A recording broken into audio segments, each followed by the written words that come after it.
Hello बच्चों, नमस्ते। This is Umesh Pariyar और हमने पिछले वीडियोस में पढ़ा था एनालिसिस ऑफ फाइनेंशियल स्टेटमेंट। ये हमने शुरू कर दिया था। तो क्या था एनालिसिस में कि किसी भी चीज को एनालाइज करना और उसको इंटरप्रेट करना। किसको करते थे हम ये चीज? डेटा को। कौन से डेटा को? ऐसी इंफॉर्मेशन जो हमें बिजनेस प्रोवाइड करता था। कहां से प्रोवाइड करता था? Financial statement of the company से। डन। तो सारे लिंक्ड वीडियोस है, देख लेना मेरे चैनल पे जाके। पिछले वीडियोस में बहुत स्टार्टिंग में मैंने फाइनेंशियल स्टेटमेंट बनाया था, बाद में मैंने एनालिसिस बनाया और हम आज शुरू करेंगे एनालिसिस का ही एक पार्ट जिसको अपन बोलते हैं अकाउंटिंग रेशियो। जिसको अपन बोलते हैं अकाउंटिंग रेशियो या उसको अपन बोलेंगे रेशियो एनालिसिस। क्या बोलेंगे? Ratio analysis. कि कोई भी रेशियो को क्या करना है? एनालाइज करना है। Ratio analysis. अब जब मैं रेशियो एनालिसिस की बात करता हूं तो रेशियो एनालिसिस होता क्या है? सबसे पहले तो ये है क्या? तो जब हमने एनालिसिस ऑफ फाइनेंशियल स्टेटमेंट पढ़ा था उसमें हमने देखा था कि कंपनी के पास कुछ टूल्स होते हैं, कुछ तौर तरीके होते हैं अपने डेटा को अपने सॉफ्टवेयर में डाल के एक चीज निकल के आना, एक रिजल्ट लेना, एक कंक्लूजन पे आ जाना। जैसे कंपनी डिसीजन मेकिंग जाती है, एक्सटर्नल एनालाइज करती है, इंटरनल एनालाइज करती है, इंट्राफर्म एनालाइज करती है, इंटरफर्म एनालाइज करती है। चीजें तो चीजों डेटा पकड़ती है अपने फाइनेंशियल स्टेटमेंट का, वही डेटा को किसी और के साथ कंपेयर करके देखती है कि आज हमारी कंपनी का फाइनेंशियल पोजीशन, फाइनेंशियल स्ट्रेंथ, क्या वीकनेस, क्या डिसीजंस लेने हैं, कैसे हमको बिजनेस को आगे कंटिन्यू रखना है and all things etcetera etcetera etcetera. तो अब सारी चीजें थ्योरेटिकल तो नहीं हो सकती, बहुत सारी चीजें प्रैक्टिकलिटी भी करनी पड़ती है कंपनी को। तो प्रैक्टिकलिटी करती कैसे है? अब कंपनी के पास कुछ फाइनेंशियल टूल्स होते हैं जिसमें वो डेटा पुट करते हैं, they get the result, they get the interpretations of that data whatever they are putting into the accounts or in the software, और उस कंक्लूजन के बेस पे उस डेटा को पूरा रीड करके कॉम्प्रिहेंसिवली इंटरप्रेट करते हैं कि हमें आगे क्या करना है। ऐसे बिजनेस कंटिन्यू होते रहता है। अब बहुत बिजनेसमैन काफी पॉडकास्ट वगैरह भी सुनोगे कि क्यों होता है, स्टार्टअप्स के पॉडकास्ट वगैरह सुनोगे तो वो देखते हैं कि हमको हमारे बिजनेस में कितना पैसा रखना है, कितना फंडिंग रखना है, कितना फंडिंग कहां से उठाना है। दे plan out everything. How they plan out with by reading the market strategy, by reading the market. कैसे रहेंगे जब मार्केट में उतरेंगे वो चीजें। अब बहुत बड़ी बड़ी कंपनियां, सारी कंपनियां यूज करती है फाइनेंशियल टूल्स। क्या यूज करती है? फाइनेंशियल टूल्स, जिससे उनको थोड़ा रियल टाइम डेटा वगैरह भी मिल जाता है। फाइनेंशियल टूल्स यूज करते हैं। फाइनेंशियल टूल्स यूज करते हैं। टूल्स बोले तो क्या होता है? कोई सॉफ्टवेयर जो किसी चीज में मैं अगर कोई डेटा या कोई वेरिएबल पुट करूं, किसी डेटा को अगर मैं पुट करूं, तो मेरे को वो क्या दे देगा? एक एस्टिमेशन लाके दे देगा कि हमें आगे क्या करना है और कैसे करना है। अब ये डेटा आएगा कैसे? Financial statement of the company से आएगा।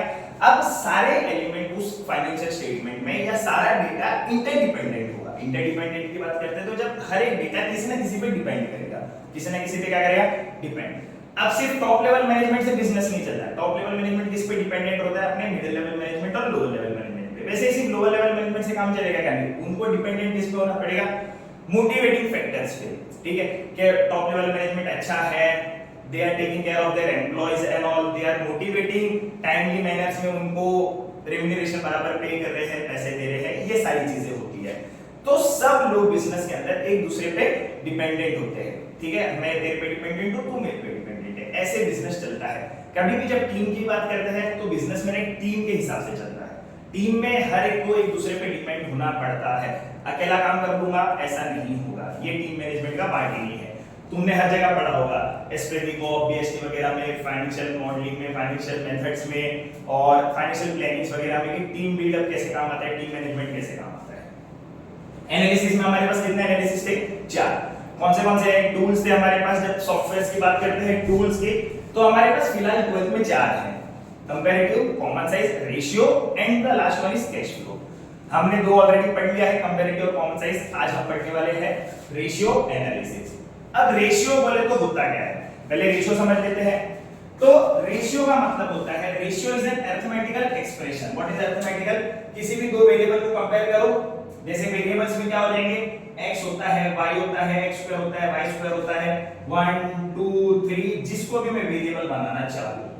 अब इसमें जब अरिथमेटिकल एक्सप्रेशन की बात करते हैं तो चीजों को ऐड करना, सबट्रैक्ट करना, डिवाइड करना, मल्टीप्लाई करना, ये सारे तरीके एक्सेट्रा, ये सारे तरीके अपना के मैं कोई भी रेशियोज को अरिथमेटिकल एक्सप्रेशन में ले आता हूं। अब इसका मतलब क्या होता है, ये मेरे को क्या बताता है, रेशियो एक अरिथमेटिकल एक्सप्रेशन तो बता रहा है, किसके बीच में, रिलेशनशिप किसके बीच में बता रहा है, दो इंटरडिपेंडेंट और रिलेटेड आइटम्स के बीच में, किसके बीच में, टू इंटरडिपेंडेंट और रिलेटेड आइटम्स, ऐसे आइटम्स फाइनेंशियल स्टेटमेंट में जो एक दूसरे पे निर्भर करती है, डिपेंड करती है।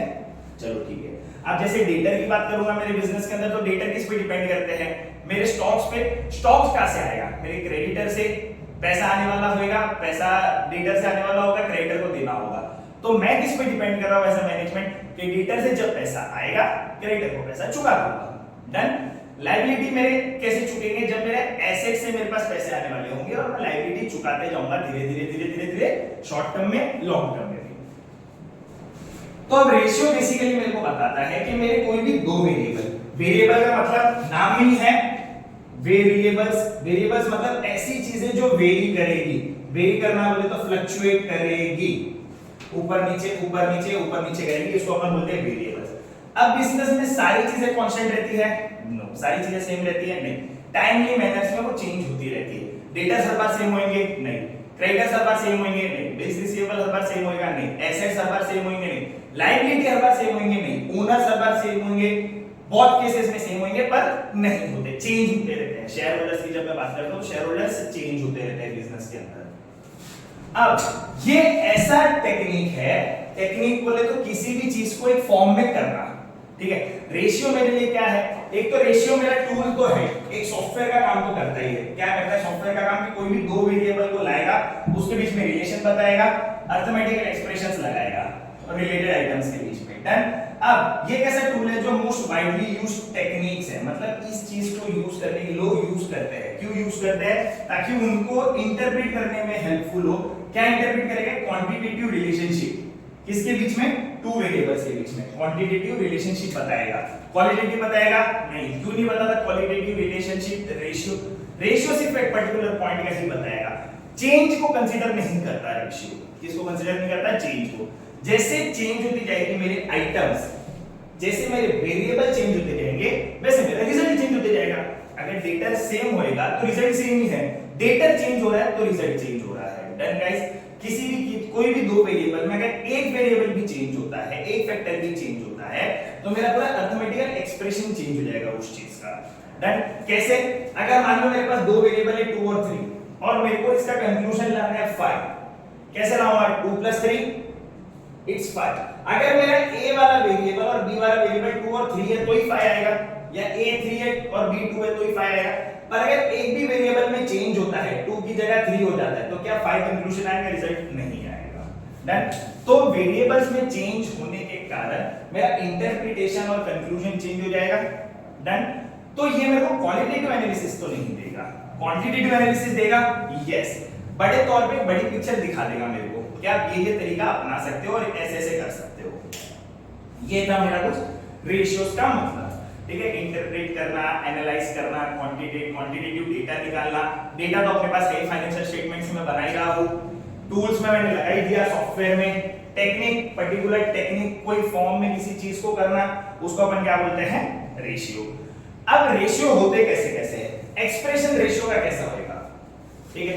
जब मैं रेशियो के एक्सप्रेशंस की बात करता हूं, एक्सप्रेशंस की बात करते हैं रेशियोज की, तो रेशियोज का एक्सप्रेशन कैसा होगा, पहला एकदम प्योर फॉर्म में होगा, जिसको अपन बोलते हैं प्योर रेशियो। प्योर रेशियो कैसा होता है, 2:1, no point, no decimals, nothing, ये एकदम प्योर रेशियो। 1:1, 3:2, ये मेरे लिए क्या काम करते हैं, प्योर रेशियो। डन। कैसे आएंगे प्योर रेशियोज, आएंगे जब हम रेशियोज में और आगे सम्स वगैरह देखेंगे, इसका कुछ फॉर्मेट्स वगैरह पढ़ेंगे, फॉर्मूलास पढ़ेंगे, तो मेरे को पता चल जाएगा कि ये रेशियोज किस किन चीजों में आते हैं। सेकंड आता है मेरा परसेंटेज रेशियो, परसेंटेज रेशियो के रेशियोज मेरे को परसेंटेज में दिखेंगे, किसमें दिखेंगे, परसेंटेज में।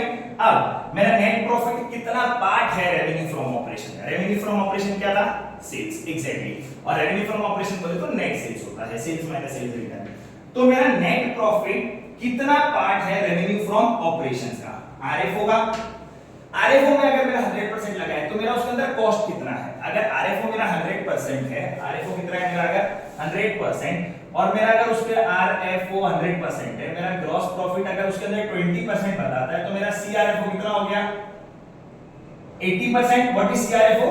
Cost of revenue from operation. अगर मैं किसी चीज को सामान बना के बेच रहा हूं, रेवेन्यू फ्रॉम ऑपरेशन, और अगर मैं उसमें से 100 रुपया कमा रहा हूं, 20 रुपए का अगर मेरा ग्रॉस प्रॉफिट है, तो मेरे को वो चीज बनाने में कितनी पड़ी 80 rupees, then that is CRFO। Percentage में दिखा है, that's my percentage ratio. Third की बात करेंगे तो फ्रैक्शन रेशियो या फ्रैक्शनल रेशियो। अब फ्रैक्शंस की बात करते हैं तो फ्रैक्शंस कैसे आएंगे? जब मैं एवरेज ट्रेड पेएबल ले लूंगा, एवरेज ट्रेड रिसीवेबल ले लूंगा। मतलब कैसे? अब मैंने मेरे डेटर्स बने, मेरे क्रेडिटर्स बने, वो मेरे को एक टाइम फ्रेम देते हैं। ये हमने पढ़ लिया था पहले, तुमने पढ़ा होगा, मैंने तो अब तक स्टार्ट भी नहीं किया है, बस तुमने तो पढ़ी लिया होगा 11th वगैरह में। बिल ऑफ एक्सचेंज का एक छोटा सा कांसेप्ट होता है, या नहीं होगा वो चैप्टर तो थ्योरी पार्ट में आपको ये पढ़ा दिया गया होगा, क्योंकि हर जगह वो डिस्काउंटिंग बिल वगैरह, बिल ऑफ एक्सचेंज का छोटा-छोटा कांसेप्ट तो था ही 11th में। अब उसमें क्या होता है कि जब मैं किसी को सामान बेच रहा हूं, अपने दो ही एक्रूअल बेसिस दो ही थे, एक्रूअल और कैश बेसिस। अब एक्रूअल बेसिस क्या बोलता है कि आज मैंने जब सामान बेचा तो मेरा पैसा पैदा तो हो गया, माय मनी इज गॉन, ठीक है, ड्यू हो चुका है। अब वो लूंगा कब? मैं उसको कुछ टाइम फ्रेम दूंगा।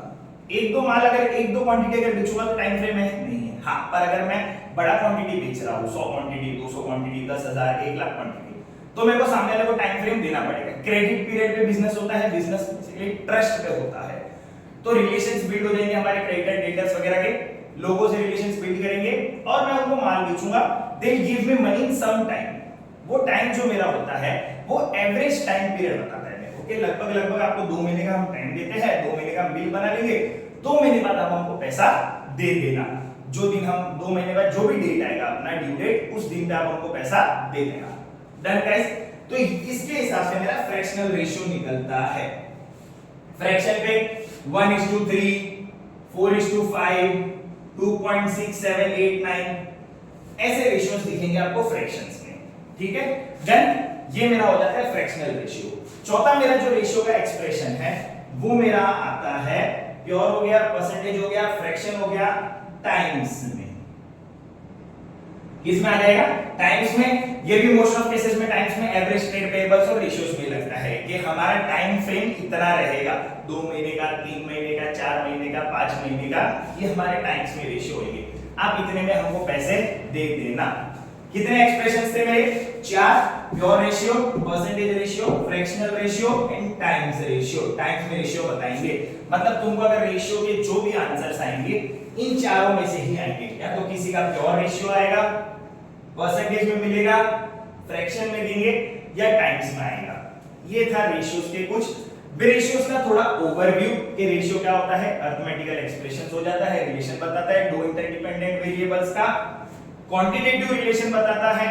तो ये एडवांटेज है कि ये सारी चीजें बताता है मेरे को, जिसमें किसमें बताएगा, प्योर रेशियो में बताएगा, परसेंटेज में बताएगा, फ्रैक्शन में बताएगा, टाइम्स में बताएगा। ये मेरे एक्सप्रेशंस थे, ठीक है। रेशियोज के कुछ टाइप्स होते हैं वो भी देखेंगे, रेशियोज क्या होता है वो भी अभी देख रहे हैं अपन। तो एक्सप्रेशंस हो गए मेरे, अरिथमेटिक रिलेशन बता दिया, दो वेरिएबल को, इंटरडिपेंडेंट वेरिएबल को कनेक्ट कर देता है। ये एक टूल का काम करता है, एक सॉफ्टवेयर का काम करता है। टूल बोले तो सॉफ्टवेयर, ऐसा सॉफ्टवेयर जिसमें मैं वो डाल के उसके तरीके का ये 4 रेशियो निकाल लो, ठीक है। ये सॉफ्टवेयर काम करेगा। टेक्निक्स के एक पर्टिकुलर फॉर्म में मेरे को वो चीजें करनी होती है।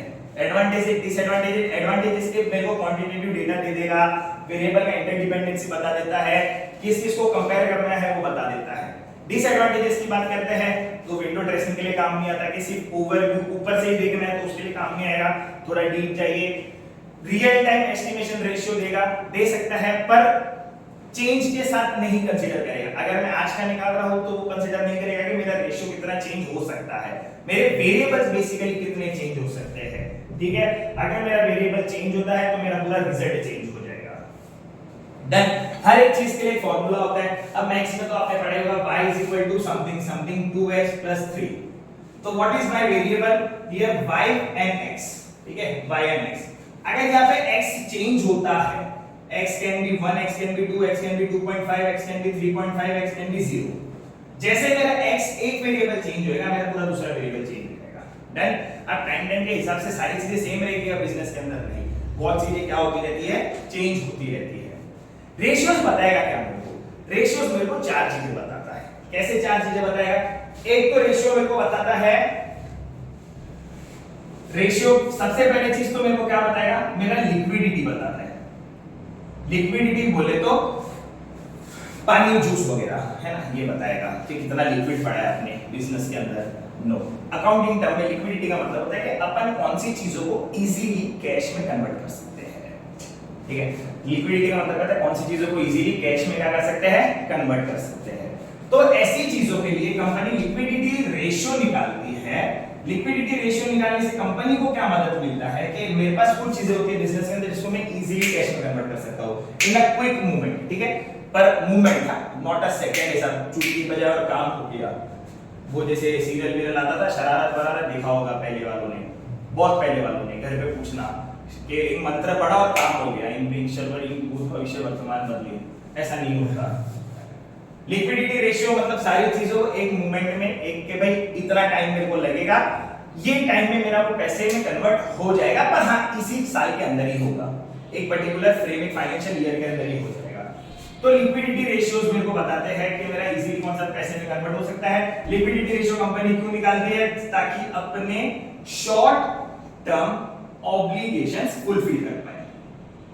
क्या फुलफिल कर पाए? Short term obligations. Short term obligations बोले तो ऐसी चीजें जो एक साल के अंदर अंदर खत्म कर सकते हैं अपन, लंबा चलाने का कोई जरूरत नहीं है। कौन सी चीजें कर सकते हैं? क्रेडिटर आएगा, क्रेडिटर को मैं एक साल के अंदर खत्म कर सकता हूँ। बैंक का छोटा मोटा लोन होगा, रीपेबल ऑन डिमांड होगा, वो मैं एक साल के अंदर खत्म कर सकता हूँ। कैसे करूंगा? उसी चीज को किसी और चीज के साथ कनेक्ट कर दूंगा कि इससे पैसा मंगवा लेते, इसको पैसा दे देंगे, डेटर से पैसा मंगवा लेते, क्रेडिटर को पैसा दे देंगे, ड्यू डेट हो गया, पैसा लाओ पैसा चुकाओ, पैसा लाओ पैसा चुकाओ। तो लिक्विडिटी रेशियो मेरे को बताता है मेरा क्या फुलफिल करेगा? मेरा शॉर्ट टर्म ऑब्लिगेशन, ऐसा ऑब्लिगेशंस जो छोटे समय में क्रैक कर सकते हैं, खत्म कर सकते हैं। ज्यादा स्ट्रेस लेना है नहीं लेना है बिजनेस में। दूसरा मेरे को एक तो मेरे को रेशियो बताएगा कि मेरा सॉल्वेंसी क्या है, मेरा सॉल्वेंसी रेशियो क्या है। अब टर्म तो आपने सुना ही होगा, सॉल्वेंसी नहीं सुना होगा तो अभी सुन लो, सॉल्वेंसी रेशियो। इनसॉल्वेंट टर्म तो सुना है? नहीं सुना है, चलो। इनसॉल्वेंट का मतलब होता है कि कंगाल हो जाना, तो कंपनी कंगाल तो होती नहीं है। सॉल्वेंसी का मतलब उसका अपोजिट हो गया कि कंपनी के पास अच्छी खासी चीजें हैं, they have assets, they also have liability, but they do have assets. Done. अब अडानी क्या करते हैं, ये बड़े बिजनेसमैन होते हैं, ये अपने एसेट्स पे लोन ले लेते हैं, लायबिलिटी ले लेते हैं, लायबिलिटी ले लिया, एसेट्स इनके पास है, कल अगर नहीं भी चुका पाए बड़े बिजनेसमैन तो अपने एसेट्स बेच देते हैं और वो लायबिलिटी खत्म कर देते हैं। एसेट्स से ज्यादा लायबिलिटी हो सकती है? एग्जैक्टली हो सकती है। बहुत ज्यादा हो सकती है? नहीं। तो कंपनी मेरा सॉल्वेंसी रेशियो बताता है। अब सॉल्वेंसी रेशियो बोले तो कि कंपनी कितनी सॉल्वेंट है, कंपनी कितनी थोड़ी पावरफुल है in terms of money, in terms of their assets and in terms of their goodwill also, कि कितनी स्ट्रांग है। सॉल्वेंसी रेशियो कंपनी को हेल्पफुल होता है कि लॉन्ग टर्म तक चलना है कंपनी को। कैसे चलना है? लॉन्ग टर्म तक चलना है। तो अगर मैं लॉन्ग टर्म तक चीजें चलूंगा तो मैं बहुत सारी चीजें, बहुत ऑब्लिगेशंस लॉन्ग टर्म के लिए भी बना लेता हूं। ऑब्लिगेशंस बोले तो मेरे को वो फुलफिल करना ही है बाय डिफॉल्ट। ऑब्लिगेशन का मतलब होता है कि I have to do it, I have responsible, I am the responsible person for it. Company कैसे मान के चलती है कि ऑब्लिगेशन है तो ये हमें फुलफिल करना ही है। Long term obligation, solvency ratio मेरा क्या बताएगा? कंपनी का लॉन्ग टर्म ऑब्लिगेशन। जैसे कंपनी के पास शॉर्ट टर्म ऑब्लिगेशंस होते हैं, वैसे कंपनी के पास लॉन्ग टर्म ऑब्लिगेशंस भी होते हैं। कोई बंदा मेरे पास काम करेगा लंबे समय तक, 12 साल 15 साल काम करेगा, तो we need to pay that the money, we need to pay the money. ठीक है, जो भी उसने 12-15 साल सैक्रिफाइस किए है, उसका टाइम, कंपनी के लिए एफर्ट, सारी चीजें। तो ये हो गए एम्प्लॉयज की बात। वैसे ही कंपनी बहुत सारे रिलेशंस मेंटेन करके रखता है। ठीक है, एसेट्स को लंबे समय तक चलाता है, लायबिलिटीज को लंबे समय तक लेके जाता है, शेयर होल्डर्स का रिलेशन बना के पैसा बने रहना चाहिए बिजनेस के अंदर कैपिटल के नाम पे, उनके साथ रिलेशन बना के उनको लॉन्ग टर्म तक लेके जाता है। तो सबके लिए लॉन्ग टर्म ऑब्लिगेशंस होता है, बिजनेस के लिए भी, सबके प्रति। ठीक है, सबके लिए उनके लिए क्या होता है? लॉन्ग टर्म ऑब्लिगेशन सेट करने पड़ते हैं, जो कि मेरे को बताएगा सॉल्वेंसी रेशियो। कंपनी के पास पैसा आता है, कंपनी के एसेट्स है, मनी इनफ्लो हो रहा है, तो they can create long term obligations as well, जिसको अपन बोलते हैं सॉल्वेंसी रेशियो। मेरे को बताएगा कि कंपनी का लॉन्ग टर्म ऑब्लिगेशंस फुलफिल करना है, कैसे करना है। बैंक से लोन ले लिया, गुडविल बनाया रखो मार्केट में, रिटर्न्स अच्छे लाओ कंपनी के अंदर, तो अपन वो लोन इजीली चुका पाएंगे। पर कैसे चुकाते हो? कोई बिजनेसमैन, ये बहुत सारे बिजनेसमैन लायबिलिटी जानबूझ के रखते हैं। ठीक है, बहुत सारे तरीके में काम आता है, टैक्सेशंस में हेल्पफुल होता है, गवर्नमेंट से सब्सिडीज में हेल्पफुल हो जाता है, XYZ रीजंस की में काम आता है। सॉल्वेंसी रेशियो हो गया, कंपनी का प्रॉफिटेबिलिटी दिखाता है रेशियो, प्रॉफिटेबिलिटी दिखाएगा मेरे को, मतलब कि इस साल मैंने कितना प्रॉफिट किया, कंपेयर करने में हेल्प होगा। इंटरफर्म पिछले साल कितना प्रॉफिट किया, सेम लाइन ऑफ बिजनेस से कितना प्रॉफिट कमाया, ज्यादा कमाया, कम कमाया, कैसे कमाया, क्यों कमाया, और इसको ज्यादा कैसे बढ़ाना है, ये सब मेरे को काम आएगा, प्रॉफिटेबिलिटी रेशियो बताएगा। तो एक तो हो गया मेरा liquidity ratio, solvency ratio, profitability ratio. अब बिजनेस का मेन काम, ठीक है, ऑपरेटिंग एफिशिएंसी बताता है, ऑपरेटिंग एफिशिएंसी। जब मैं ऑपरेशंस की बात करूंगा तो बिजनेस बिना ऑपरेशन के तो नहीं चल सकता, मतलब बिजनेस का एक मेन काम होगा, कुछ ना कुछ तो प्रिंसिपल काम होगा, मेन एक्टिविटी का काम होगा। कौन सा काम होगा, कोई भी काम होगा। मैन्युफैक्चरिंग कंपनी, उसके लिए प्रिंसिपल एक्टिविटी क्या होगी, मैन्युफैक्चरिंग। सर्विस इंडस्ट्री, उसके लिए प्रिंसिपल काम कौन सा हो गया, सर्विस इंडस्ट्री। डन, ठीक है। अब शर्ट बनाने वाले के लिए मेन काम क्या है, शर्ट बनाना, ना कि इन्वेस्टमेंट करना। और सर्विस वालों के लिए मेन काम क्या है, सर्विस देना। आपके फूड चेन से, ई कॉमर्स साइट से, they are providing you service, but manufacturer जो चीजें बना रहे हैं, ठीक है, तो वो मैन्युफैक्चरर, उनका मेन काम क्या है, मैन्युफैक्चरिंग करना, उनकी एक्टिविटी वो है। वो ऑपरेशंस में एफिशिएंसी लाएंगे। एफिशिएंसी बोले तो maximum utilisation of any resources business is using. कितने रिसोर्सेज है, फैक्टर ऑफ प्रोडक्शन ले लो, land, labour, capital, entrepreneurship. Done, कि उसको इजीली, कि मेरा मेन एक्टिविटी क्या है, इसको अपन और क्या बोलते हैं, एक्टिविटी और टर्नओवर रेशियो। कि मेरी मेन एक्टिविटी क्या है और मेन एक्टिविटी के हिसाब से मेरे क्या रेशियोज आएंगे, मेरे मेन एक्टिविटी का कैसा चल रहा है, कितना पार्ट है मेरी मेन एक्टिविटी का, ठीक है, वो मनी में जितना भी मनी रिसीव होएगा उसमें मेरे एक्टिविटी का कितना पार्ट है। ऑलमोस्ट सबसे ज्यादा पार्ट मेरा एक्टिविटी का ही होता है। अगर एक्टिविटी बिजनेस की प्रॉपर चल रही है तो प्रॉफिटेबिलिटी होगी, तो शॉर्ट टर्म ऑब्लिगेशंस फुलफिल कर पाऊंगा, तो लॉन्ग टर्म ऑब्लिगेशंस फुलफिल कर पाऊंगा। मेन बिजनेस पे ध्यान दो, सारी चीजें ऑटोमेटिकली हो जाएगी। तो अब ये जो इतना मैंने रेशियोज का काम किया, मैंने कंपैरेटिव बनाया, मैंने कॉमन साइज बनाया, ये सारा मेरी कंपनी को एनालाइज करने में और इंटरप्रेट करने में हेल्प करता है, रिजल्ट निकालने में हेल्प करता है। ये सारे टूल्स मेरे जितने भी हैं, comparative, common size, ratio, cash flow, सारे टेक्निक, सारे टूल्स, ये मेरे को क्या हेल्प करते हैं, एक कंक्लूजन पे लाने का काम करते हैं, एक पॉइंट पे, कि हमको आज से क्या करना है, आगे क्या करना है, फ्यूचर कंसर्न बना सकते हैं, स्पेक्यूलेशंस ला सकते हैं अच्छे से, ठीक है, फ्यूचर में कैसे करना है, क्यों करना है, बिजनेस क्या, तो सारी चीजें हम कर सकते हैं। तो ये था मेरा रेशियो का पार्ट। डन, मेरे रेशियोज के एक्सप्रेशंस कैसे थे, pure, percentage, fraction, times, variables को डिपेंड करने में काम आता है, क्या क्या फुलफिल करता है, liquidity, solvency, profitability, operating ratio. Done guys, तो रेशियो का ओवरव्यू इतना ही। अगले वीडियो में पढ़ेंगे, फार्मूलाज पढ़ेंगे और कुछ देखेंगे। हाँ, ये चैप्टर बेस्ड है फार्मूला पे, तो इसके फॉर्मेट वगैरह कुछ है, फॉर्मेट में सिर्फ इसके फॉर्मूलाज ही होंगे। डन, चलो, तो वीडियो अच्छी लगी होगी तो क्या करना है, like, share, subscribe, bell icon, और कुछ बचे नहीं। डन, ठीक है। और भाई एक चीज तो भूल गए, वीडियो देखोगे, डाउट आएगा कमेंट सेक्शन पे, डाउट पूछना मत भूलना, जब तुरंत डाउट आएंगे पूछोगे, सॉल्व होते रहेंगे। Done guys, bye bye.